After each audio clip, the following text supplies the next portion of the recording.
Here we go.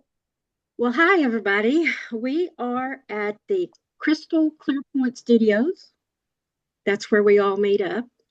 And this is happy hour at the spiritual neighborhood. And Deborah, I'm playing Deborah today. This is Luann and Matthew, and our guest, Laura Flowers. She has been here before, and we enjoyed her so much. We're inviting her back for the science of intuition. She's an intuitive, a nurse. Um, what else? she does. She blends science and spirituality, and she helps us understand on a better level, kind of boiling it down to what it really is. And Yeah. she loves to guide you to your intuition and how to use it. So, Laura, take it away. Absolutely. Thank you. Yes. I am Laura Flowers.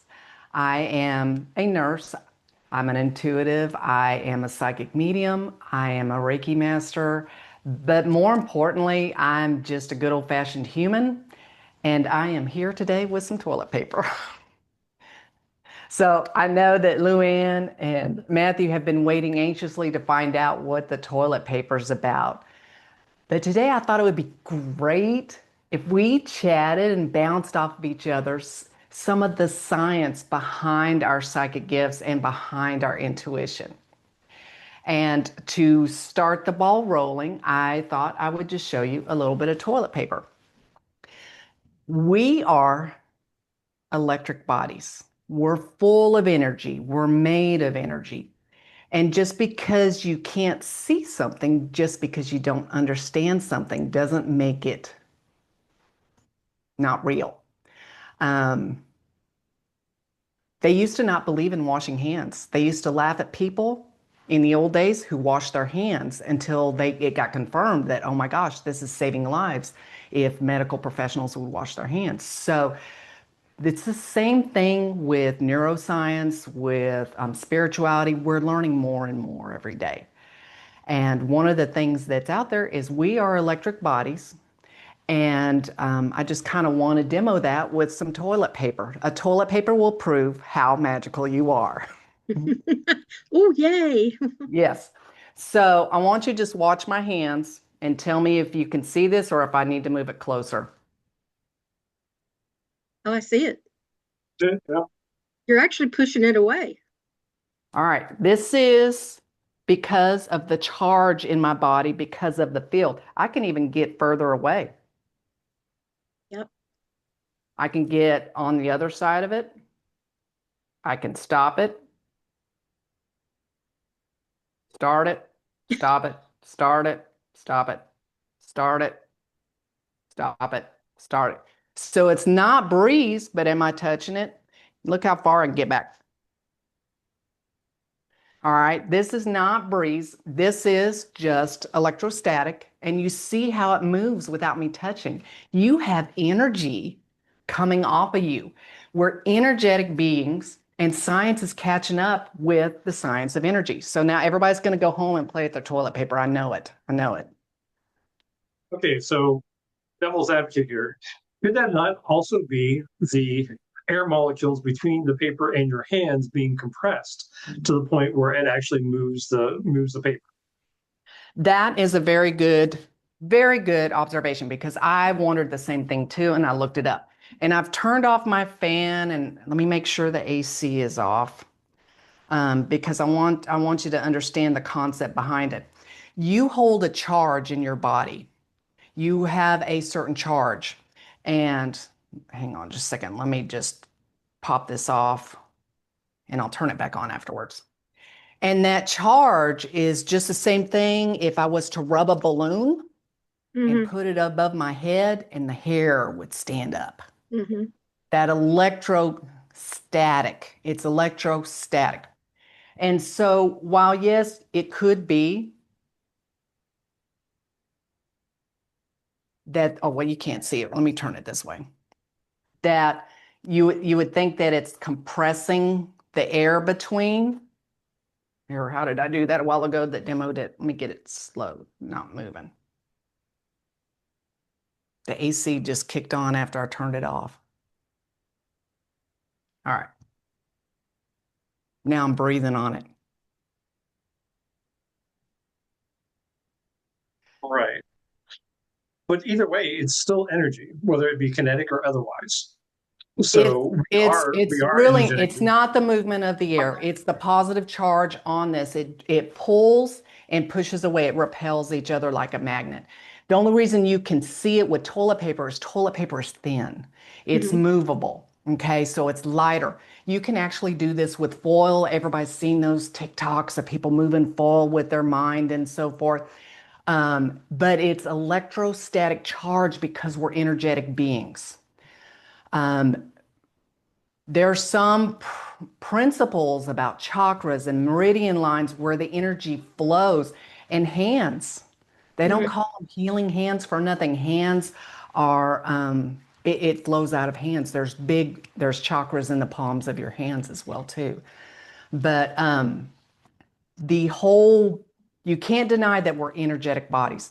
We are vibrating molecules that come together, and the way that the molecules vibrate, it is what becomes matter. So everything, your couch, your bookshelf, your candle, your chair, your shirt, is a vibrating molecule on its molecular basis. It's all about the vibration. It's all about energy that forms the matter. And we've known this for years. This is a basic foundation of science for years. So we are electrical beings. And when you start looking at some of the stuff that we have inside of us, it just points to more of how we're built. We're an antenna for intuitive information. So some of the things I'm going to talk about have science, but I do not have any science why I can pull the perfect card with the perfect answer when you ask a question. I have no science for that. We're going to talk about the intuitive receiving receptor of your body, but there are some things that are beyond my science right now that I can't explain. It's very spiritual. It just shows there's something more working. All right. The first thing is, I guess y'all have heard of the pineal gland, Mhm. correct? It's Right. a teeny tiny little organ. It's your smallest gland in your body. It's nestled deep down in the brain, deep down in that little closet of the brain between the hemispheres. And it is responsible for your circadian rhythm, your difference between day and night, your mojo, your flow, your wakefulness, your attentiveness, and your sleeping. It produces something called melatonin that tells the body it's time to go to sleep. Well, how do you think it knows to produce melatonin? Light. Perfect. How does it see the light in the middle of our brain? So they're finding that the pineal gland is receptive. It has photoreceptive cells, but there's no light going in the middle of our brain. It has to do with our brain waves, aka electrical energy. And with that pineal gland, it's the the healthier it is, with good sleep habits, getting doses of natural light and staying away from artificial light 24/7. You know how we do, Mhm. constantly doing computer work, emails.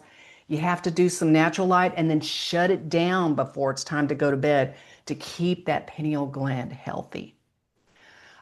So science is showing with that. Did you know that as we get older, it gets bigger? I did not know that. Which I don't have any science, but wouldn't it be cool if that explained wisdom with age? Oh, yeah. It's not just your experiences that make you wise, it's your ability to intuitively know how to present that information or what needs to be shared and so forth. So Mhm. I find that very cool. I Well, like that. I find it interesting, our cells at the atomic level have negative and positive. Uh, Yes. so why would people not understand that we are we have a negative, positive field around us. Yes. So let's move into, since you bring that up, let's move into the heart. The heart actually has a measurable electromagnetic field. It beats and it produces more electromagnetic energy than your brain does. And so that field, I feel like, is very much part of our aura that we talk about. It's very much how we read energy between each other. That's why you can walk into a room and know that crap has happened, you know, and you're like, oh shit, what happened here? Oh, I'm sorry. I guess the shit does. Um, I apologize for cussing. But that field, scientists have measured with electromagnet, it does extend the body, Yep. and it is quite stronger than the one in the brain. There is something in our heart, I mean, that science is measuring right now called heart rate variability. Have y'all seen that on Mm-hmm. your Yep. smartwatches? HRV, or your variability, your heart rate variability, and all these gadgets, sports gadgets, are measuring it and telling you where your variability is at. Your heart rate variability is just a measurement of how, oh, what's the word I'm looking for? How Frequency? symmetrical your heart is beating. Oh, yeah. So there's very tiny, every from heartbeat to heartbeat is one just a smidgen earlier, not even enough that you would notice or see it on a Yeah, EEG, it's but is like it in is nanoseconds. yes, is the variability down? We don't want it going beep beep beep beep beep beep beep. It needs to be rhythmic like a sine wave. As a matter of fact, they measure it on something called a sine wave, which just is a pretty ooh wave. And your heart rate variability also impacts your brain, which also opens up those intuitive centers. Mm-hmm. So when you want to improve your heart rate variability, there's a couple things you can do. Science is showing that breath will change your heart rate variability. It will make it better, which opens up those intuitive centers. Your mindfulness. I can't stand the word meditation, and people do use it. So if you use the word meditation, but for me as an ADD person, and what I thought coming from the muggle life to spiritual life as a muggle, I thought meditation was sitting there going hum on a rock, feeling joyous with nothing in my mind. Right. And that's not what it is. No. But mindfulness is being in control of your mind. It doesn't mean nothing in your mind. It just means you're the parent of the brain instead of the brain being the parent over you. And did you know that with mindfulness, it will change your brain size and structure? So, do you have a question? Matthew? Hey, well, I mean, I'm I, not sure if it's a question, but I mean, there is a lot of science behind, and I'm going to call it meditation. And you brought up the whole so on and so forth.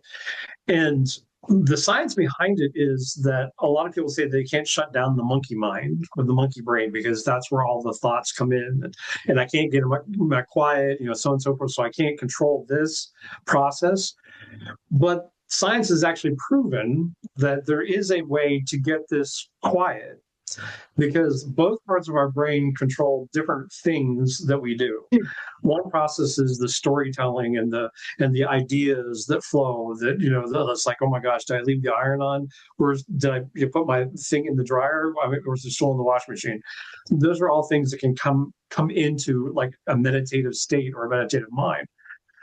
But science has proven that if you take and go from that cognitive over to the analytical, that it stops it.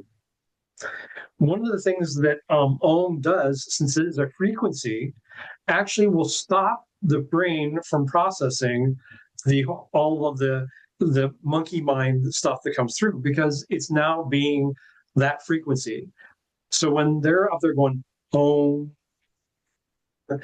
you can't think of anything other than that tone because it's a frequency. Okay. Now, if you want to take it one step further in psychology, okay, if men are going to the urinal and they can't go to the bathroom because they're pee shy, okay, what psychologists have told them to do is do math, recite the times tables in your head. Because what's that doing is shifting from the one side of the brain saying you're making things up over to the analytical, which shuts that down. And so there's that whole brain process and passing thoughts between the two hemispheres of the brain and having it do different things. And I love how Laura how you say that it's like some people say meditation and you say gratefulness or mindfulness or however, and it is about controlling that, but it's knowing how to go about doing that in a way that fits for you. You know, I find that I have to do the whole analytical things to get my brain to shut down. When I'm meditating, I'm counting my breath, kind of like you had us do before the show to take the breaths. You had us counting, and when we were counting, okay, it was shutting this down.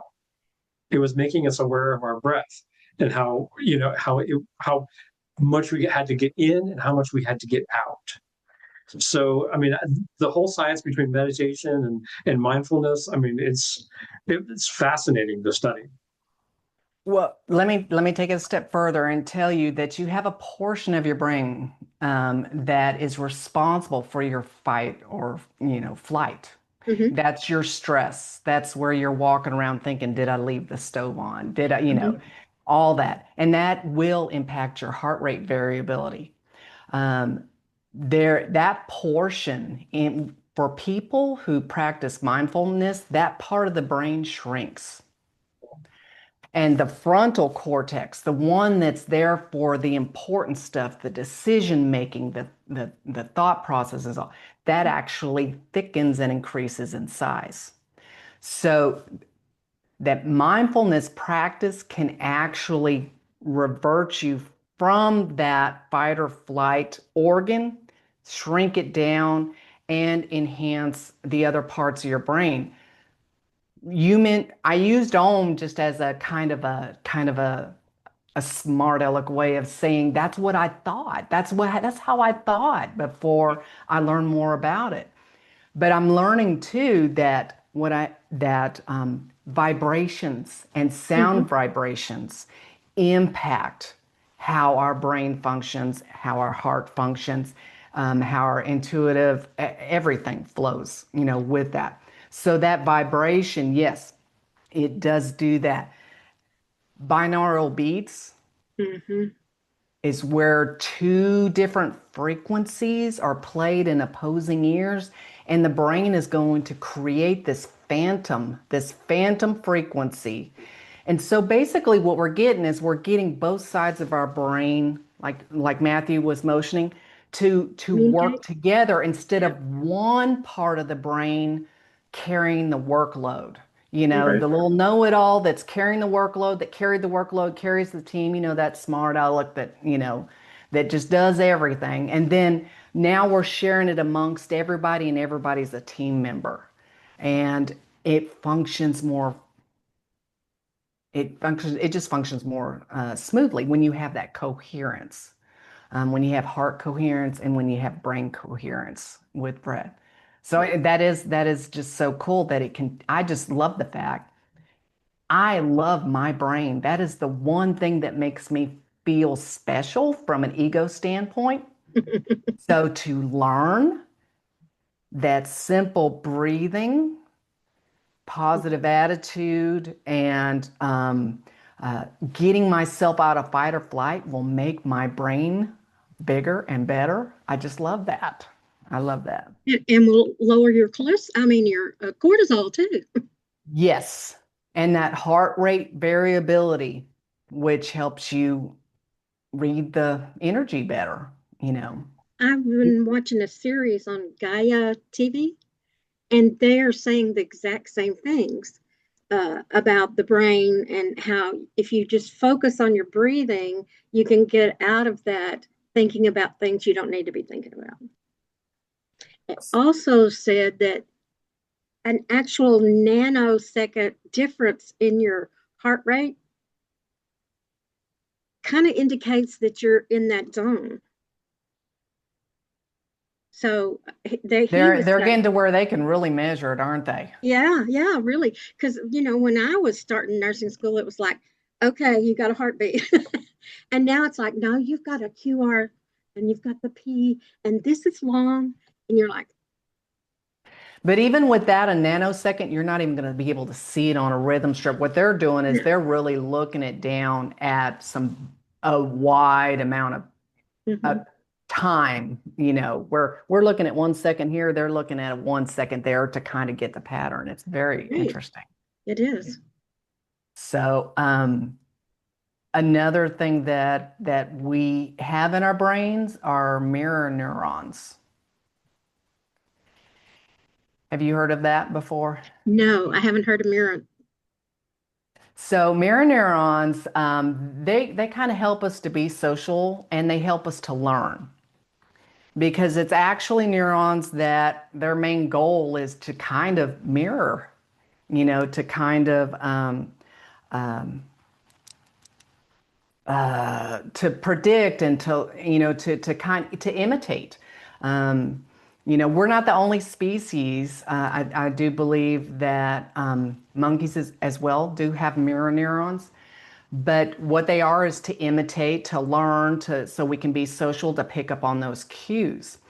And what they're finding is that when you're really adept and you're really cognizant, some can even get into the point of telepathy.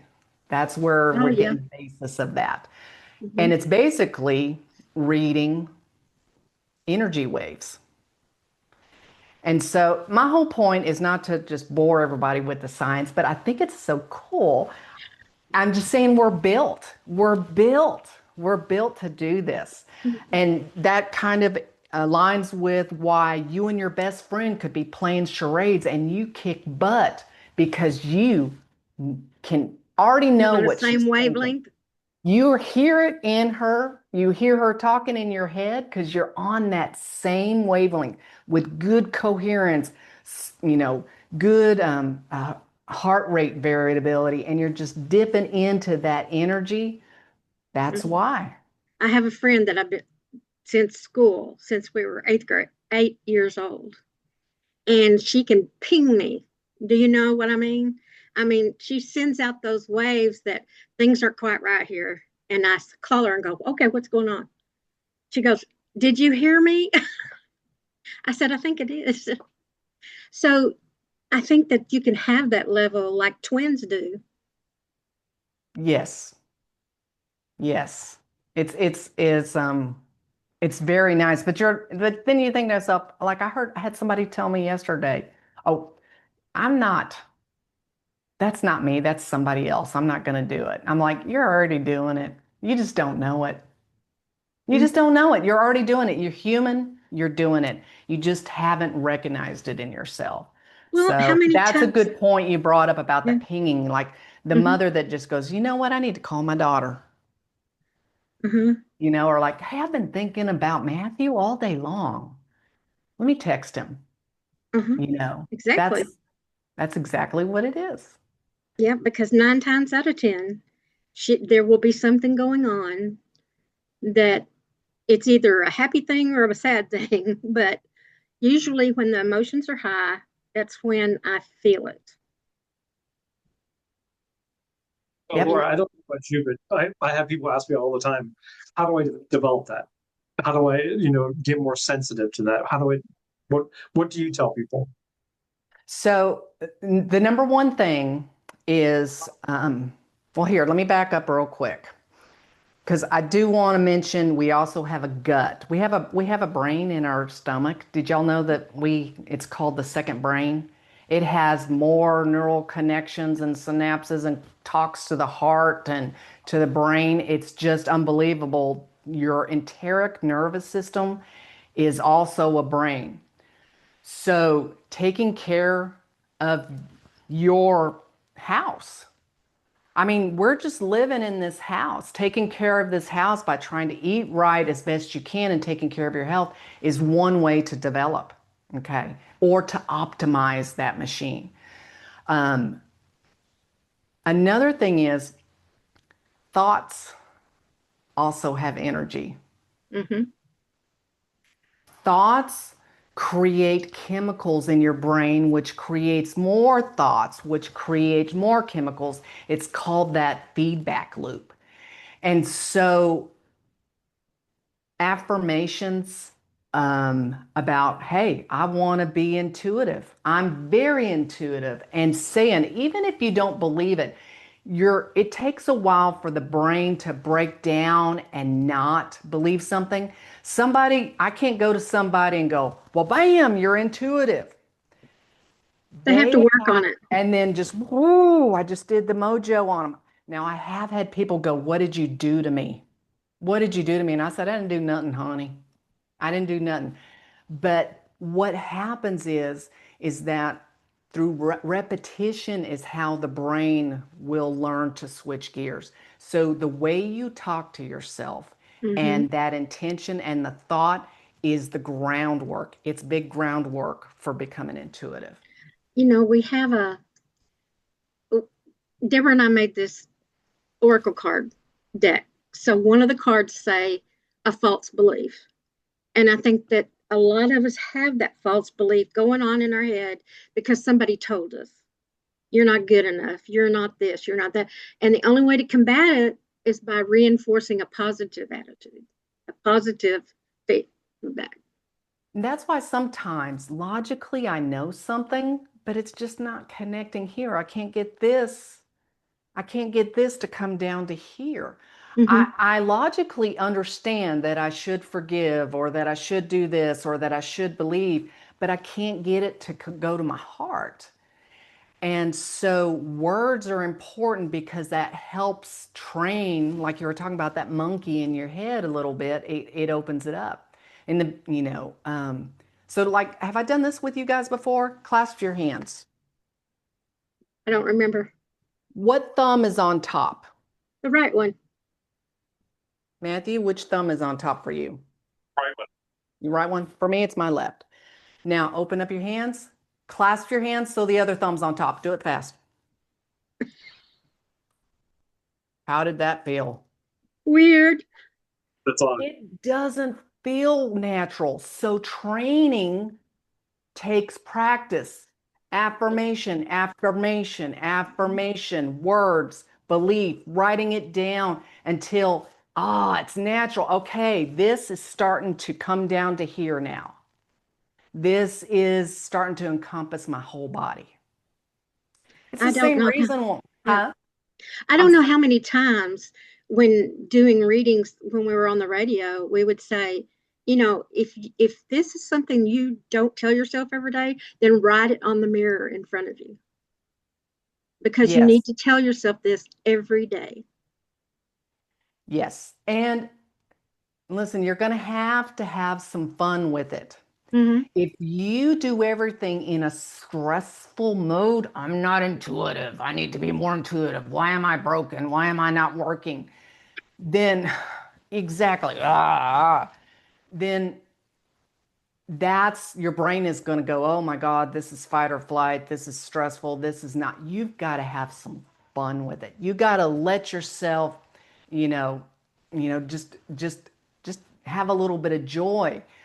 So you do have to find moments where you're having fun, you're playing, you're enjoying it as you're doing that. When you do gratitude, you want gratitude that means something, not I love my kids. Now, I love my kids, but I'm going to tell you right now, if I'm trying to generate some gratitude, Sometimes it's not my kids that are going to generate Mhm. gratitude. Sometimes it's going to be, oh, you know what? I am so thankful I don't have a car payment right now. Mhm. You know what I'm saying? It's really developing that feeling. And then as you tell your brain what you're doing, you're manifesting it. It's easier to recognize it and see it. I think that nowadays it's hard for us not to go straight to our electronics in the morning, but I've been doing the gratitude in the morning when you wake up because I said, the first thing when my eyes pop open, I'm like, thank you for this new day. I You know, love that. yeah. I love that. I do that too. I cannot wait what you have to show me. Sometimes I'm like, I can't wait for what you have to show me today. But I'm still saying it. And then I go look for it. You know, I know that this is crazy, but when we were in the operating room and we were on call like Friday and Saturday, we knew there were going to be more babies and more injuries when the moon was full. I mean, I don't know what to tell you on That that. I just know that. that that is also energy.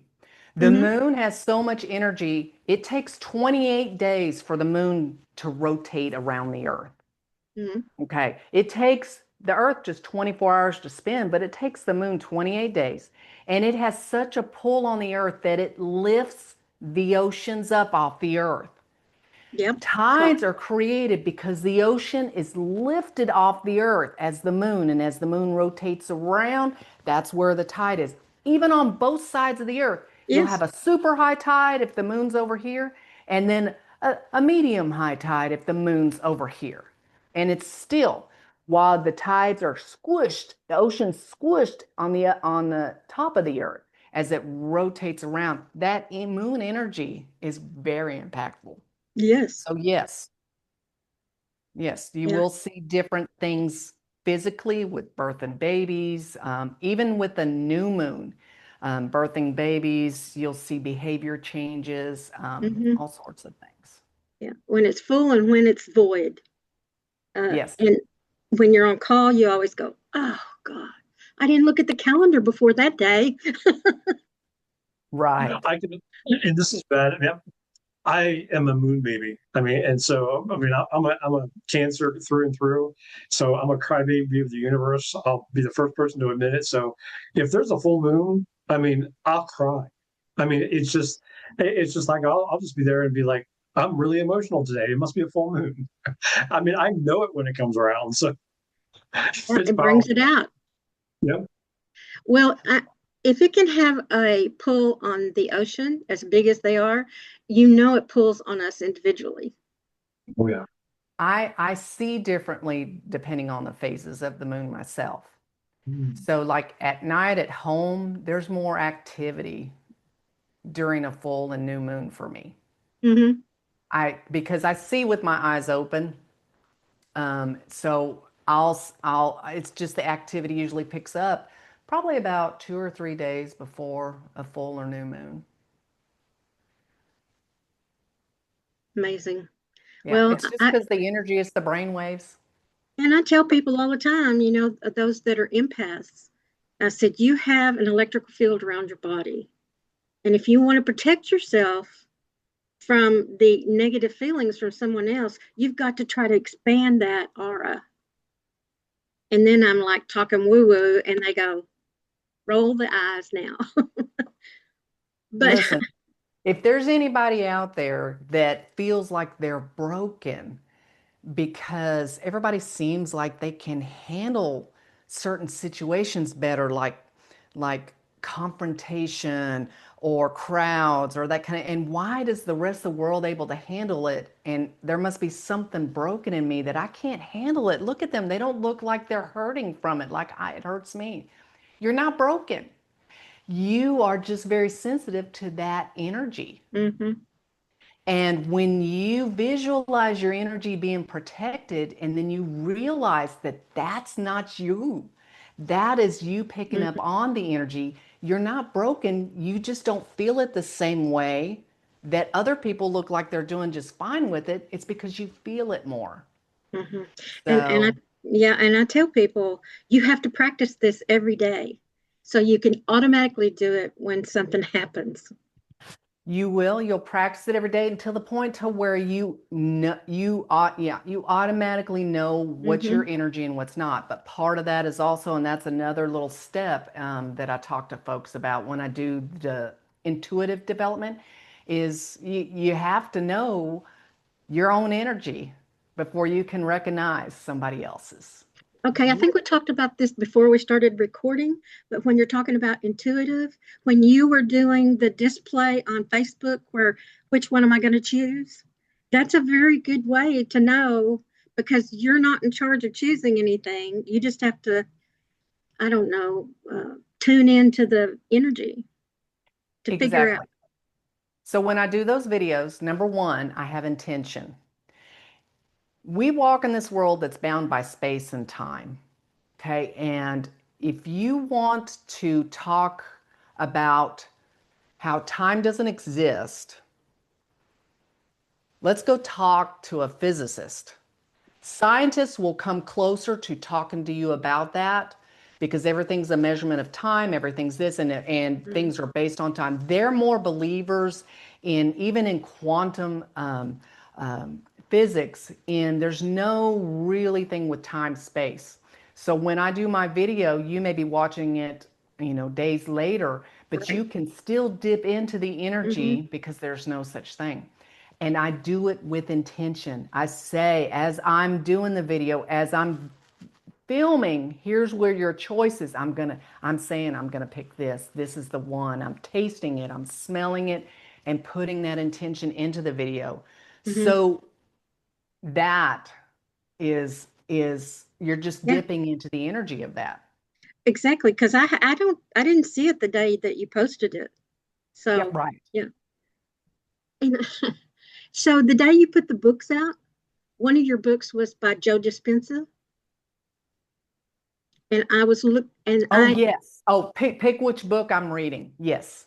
and I am very tuned into what he's trying to tell people about, you know, energy and your body and so I chose that one out of what did I call it? Out of bias. There.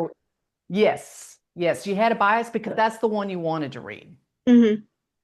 So as you're doing a reading, sometimes you have to stop and step back and say, what am I thinking, feeling, hearing, smelling, tasting, going into your senses? What just came in immediately? What does my gut say versus, oh, I can't stand that book. That's not the one I would pick. Or I love this book. That's the one I'd pick. You have to separate those two when you're Right. doing. You have to be aware of those biases, which means you have to be aware where you are mentally with good shadow work, and then also be aware of how you feel in your body so that you can recognize it. Well, I kind of wanted you to talk a little bit about your experience with shadow work because a lot of people do not understand the difference between light and dark. So for me, this is not this, and I have an expert that I go to for shadow work. Her name is Danielle Massey. She is the Shadow Queen. She's written a book. I think it was one. It was the one of the books that I picked that during that video. Her book here. Let me just see if I've got it right here. Her book, Shadow Work. Ah. She is very good at what she does. But here's how I came into it blind, not knowing what shadow work was. All I Mhm. knew was that I had compassion for this shadow figure that I was seeing in my meditations. And so for me, shadow work is if we're if our body is a tool and we're in this house, and if you had to go buy a house and you're going to live in it the rest of your life, you need to take care of it, right? Mhm. But what if for some reason, and you don't know why, when you go to your bedroom, you walk to the other end of the house and walk back around to come back around to your bedroom instead of just walking straight to your bedroom? It's because there's another room there that you're avoiding that you haven't cleaned. It's got cobwebs in it. it's dark and it just makes you nervous. So you walk all the way around here to get to this point. Shadow work is just saying, look, this is your house. It's okay. This one doesn't have the sunlight that's coming in, because it's on, it's facing this direction, so it's not getting as much sun. But once you clean it up, it's a beautiful space. And so shadow work is just going into your house and cleaning a little bit in those corners and not making you nervous about them so that you can walk through them. And then you notice, oh my God, I like that room. I have avoided this room all this time, and I actually kind of like that room now. And Well, so it helps you embrace it a little bit better. isn't Your it also about finding those things that maybe you were not as proud of and reframing them and using it for your advantage in the future? Right, right. So as you go through life and you look at it from a different perspective, usually we can make things a lot worse than they are in our head. I mean, you Hmm. know what I'm saying? But if you change your perspective. Sometimes I had to change my perspective away from being a victim to just Hmm. seeing it globally. Um, yeah, yeah. It's it's the part of us that we listen to because it keeps us safe. That shadow part Yeah. is really meant to keep us safe. So it has its perks. I mean, so you don't have to be scared of shadow work. You just have to know it's going to give you more control of your house, and you're going to love your house even more. Okay. Matthew? So just like a standpoint of being clinical, all of that is absolutely and totally true. But using your example of the room, okay, we don't want to go into that room. Whether it has stuff in there, whether we need to clean it up or whatever else like that. To me, shadow work is saying, you know what? It's not about all the mess that's in there. It's about what created that mess in the first place. Mhm. And if we can get to the point where we can go, you know what? I accept that part of me that caused all of this. And we can go in and we can work on that and integrate it back in and say, I'm accepting of that. I can get that. It's going to give us freedom to be able to look at that mess and go, it doesn't need to exist anymore. It doesn't need to be there anymore. And so that's when we get access to being able to have the power to say, I'm not staying out of this room because of the mess. I'm staying out of this room because for some reason I made the mess. And for some people, that's why they call it shadow work, because sometimes it kind of has that connotation that it's just like, well, there is something that you did, you know, but we need to try to reintegrate that back in and find out why. That mess happened for a reason. It might have been a really great reason at the moment, but then right now, maybe you need to take a look at the reason why all that mess is there in the first place. What's it protecting you from? Or, what are you trying to say, with that mess? So, I mean, I think the shadow work is very encompassing of all those ideas. And because I remember having experiences where, I mean, when I was with one of the uh, in college, we had to do a 6 month deep dive into shadow, and it was taking a look at some of the stuff that you didn't want to look at. It was like you taking a microscope and going, did you see this? Did you see this? And sometimes it wasn't comfortable, but when you came out on the other side of it and integrated that back into you, you had a lot more power over it. Yes, yes, I do see. And that is a very, very good clinical explanation of it. I'm I I just have compassion. Yeah, I might have caused that mess, but my God, I was 7 years old and I was doing the best I could, and you have compassion and you understand the motives and you give yourself grace. Right. You Exactly. understand why this is going on. You understand and you start embracing the idea of, I don't have to be afraid of this anymore, or I don't have to do this anymore, because it's not because you caused it, which technically you did, but you give yourself some freaking compassion and shed some light on the subject, Yeah. and give yourself a little bit of grace, which can be it can be rough. It can bring up lots of emotions. It can bring up for you to get to that.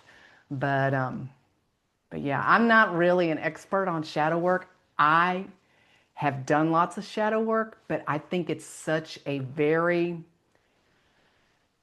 it's Personally, yes, and I just don't think anybody can lead you through shadow work. I think it's a very it's some when you have somebody like Danielle who can lead you through some good shadow work. You know, your professor. That is really where the rubber meets the road. The tires meet the right. road. Well, shadow work is about you. I mean, no one can do it for you. No, No one, I you're mean, they can prompt you, they can Right. say, how about this? But they can't lead you through it because they are not you, you know. They I'm sorry, go ahead. Go ahead. I'm done. No, no, no. I didn't mean to interrupt. I just was like, I didn't mean that they were doing it for you, but there are some people out there that can lead you down the wrong path because I've had people do that. hmm They had great intentions. They thought this would fix this and this would fix me and stuff. And so they kind of led me down the wrong path. So it is you, but it's important to have good guidance as you go through it. So, yeah, because the guides need to be more open, right? It Yeah. needs to give you your choices. well, I totally it agree just with that. needs to be someone who's healed somewhat. Well, and I always approach it like this. If someone comes to me and says, well, I just think I definitely need to do some shadow work on that. And I say, why? You're perfect just the way you are. Okay. Everything happened for a reason. Everything happened for a purpose. Okay. So it's not that you need to fix anything. Maybe you need to have a realization that will give you more freedom inside of that bedroom that has all of that stuff piled up. But that's it. I There's think nothing it's wrong with it, I think it's a but maybe you have more reconciliation access with to it. yourself. Mhm. Yeah. I love that. I love that. So That's a good point. we are running up on our hour, and I want you, Laura, to tell us how people can get in touch with you and what kinds of things that I know you go to the psychic fair, the Dallas Psychic Fair, but what is it that you're hoping to provide for people? I have a passion for just helping people, but and so it just depends on what people need. Right now, I love intuitive, developing your intuition. I have some development classes, and I love doing readings. I just get blown away. Sometimes it's just so beautiful, so I enjoy readings, and I really love Reiki as well too. So I love all three things equally. But you can find me at lauraslightinsight.com. Laura's Light Insight.com. Insight, yes. Okay. I know it's a long name. And do And you you're have an always doing stuff on Facebook, right? I mean, as far as like you do little tidbits and things like that on Facebook to help people out. Yes, Good. every Monday night I'll do a Facebook Live on a spiritual topic, to start our week off on spirituality. Nice. Yes, and that's under Laura Flowers. You can find me at Laura Flowers on my Facebook. great Matthew? Well, you can reach me at matthewapierce.com or matthew@matthewapierce.com. That's me. Okay. And since I'm pretending to be Deborah today, you can reach Luann at Luann, Luann, at ancientherbalapothecary.com. Deborah can be reached at deborahcollingrose.com, or there's several others. She has an investigation, what do I call that, company where they do private investigation. and of course, Miles of Smiles Entertainment, which actually sponsors this podcast. So we can bring you healing insights, shall we say, or different modalities to help you heal. So we appreciate you being here today, Laura, and we're going to call you again. I enjoyed it. I always enjoy it. Y'all are great. Okay, thank you so much, and y'all have a great week. Bye, everybody.